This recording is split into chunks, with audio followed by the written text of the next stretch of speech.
حضرت عمر رضی اللہ تعالیٰ باکمال باوقار بے مثال شخص. حضرت عمر رضی اللہ تعالیٰ عنہ کسی ایسے خاندان میں پیدا نہیں ہوئے کہ جو کوئی حکمران خاندان تھا یا ایسا سیاسی خاندان تھا جہاں آپ کی تربیت اس نہج پہ ہوتی کہ آپ آنے والے وقت میں ایک مؤثر کامیاب حکمران بنیں، بلکہ آپ نے اپنی زندگی کا بیشتر حصہ بچپن اور ابتدائی جوانی کا حصہ آپ نے بکریاں چرانے اونٹ چرانے میں گزارا.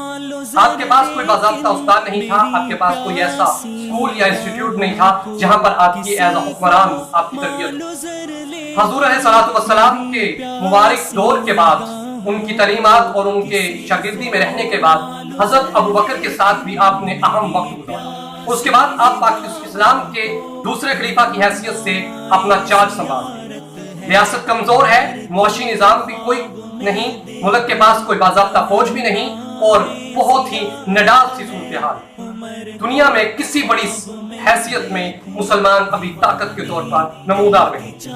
آپ کے دور کے اندر 10 سالہ دور کے اندر 20 بڑی سلطنتوں کے ساتھ جنگیں لڑی گئیں اور سب سے اہم بات وہ 20 کی 20 جنگیں فتح کی صورت میں مسلمانوں نے کامیابی حاصل کی، جس میں روم اور فارس کی دو اہم سپر پاوریں جن کے ساتھ نہ تو مسلمانوں کا کوئی مقابلہ تھا نہ ہی مسلمان ان کے حساب میں کسی پلڑے.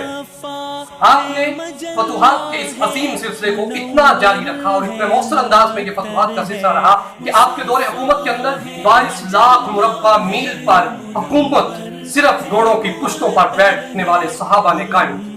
آپ کے پاس حضرت خالد بن ولید جیسے جلیل القدر صحابی اور مضبوط آرمی چیف اور سپہ سالار تھے، لیکن آپ کے مضبوط اقتدار کی اور اب خلافت کی یہ صورتحال تھی کہ دوران جنگ آپ نے دنیا کے مضبوط ترین آرمی چیف کو اب آرمی چیف کے عہدے سے معزول کیا اور عام سپاہی کی حیثیت میں فوج کے اندر کھڑا ہونے کا حکم دیا. اس حکم کی منوعن تعمیل کی گئی اور بغاوت کا کہیں کوئی عنصر نظر نہیں آیا.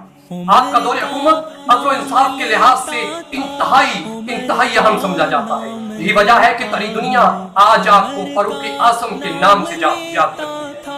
عدل و انصاف کا یہ معیار تھا کہ آپ نے بیٹے پر حد جاری ہوئی اور بیٹے کو اپنی جان پیش کر دی.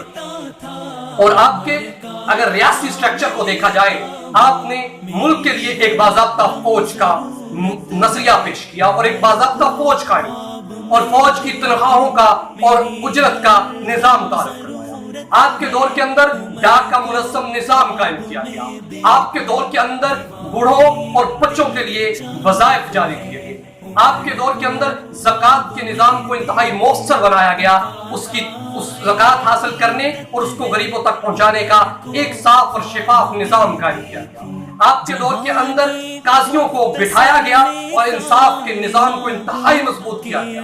اور انصاف کا یہ معیار تھا کہ آپ کے خلافت مضبوط ترین دور حکومت کے اندر ایک عام آدمی کھڑا ہو کے سوال کرتا ہے، عمر ہمیں ایک چادر ملی ہے جس سے ایک قمیض بن سکتی ہے، تو آپ کے پاس ایک چادر کے ساتھ قمیض کس طرح بنی اور ساتھ میں تہمت کس طرح بنی. آپ کا نظام حکومت انتہائی متاثر کن تھا. ادارے بنائے گئے، پولیس کے محکمے بنائے گئے، اجرت لی گئی، وزارت خزانہ بنائی گئی، وزارت دفاع بنائی گئی. آپ کے دور کے اندر مختلف شعبوں کے اندر ریاست کو ڈیوائیڈ کیا گیا اور یونٹ بنائے گئے، گورنرز بنائے گئے اور ان کا آڈٹ کا نظام متعارف کروایا گیا. اثاثوں کی چھان بین اور اس پر ایکشن کو بہت ہی اہم سمجھا گیا.